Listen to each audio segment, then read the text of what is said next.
மாயாவும் இனியனும் கண்மணி கிட்ட சொல்றாங்க, எங்க ஸ்கூல்ல ஆனுவல் டே ஃபங்க்ஷன் நடக்குது. ரெண்டு பேரும் கண்மணிய ஸ்கூலுக்கு வர சொல்றாங்க. அன்பையும் தனியா போய் பேசி ஸ்கூலுக்கு வர சொல்றாங்க. கண்மணி நான் வர்றேன்னு சொல்லிடுறாங்க. அன்பும் வர்றேன்னு சொல்றாரு அவங்க ரெண்டு பேர்கிட்டையும். ஸ்கூல்ல அவங்க ரெண்டு பேரும் நின்னுகிட்டு இருக்காங்க. அப்ப கண்மணி வந்துடுறாங்க ஸ்கூலுக்கு. அன்பும் வந்துடுறாரு. கண்மணி அன்பை பார்த்த உடனே அதிர்ச்சி ஆயிடுறாங்க. மேடையில அனௌன்ஸ்மெண்ட் பண்றாங்க, போட்டியில கலந்துக்கிற பெற்றோர்கள் கை தூக்கவும்னு சொல்றாங்க.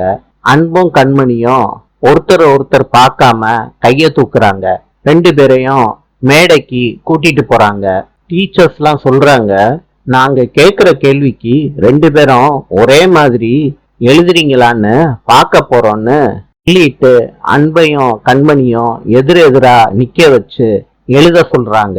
போர்டுல ரெண்டு பேரும் எழுதுறாங்க. அடுத்து மேடையில இருந்து அனௌன்ஸ்மெண்ட் பண்றாங்க. டீச்சர்ஸ்லாம் பேரண்ட்ஸ் எல்லாம் நடனம் ஆடணும்னு சொல்றாங்க. அன்பு கண்மணிய பார்த்து சொல்றாரு, ஆரம்பிக்கலாமா?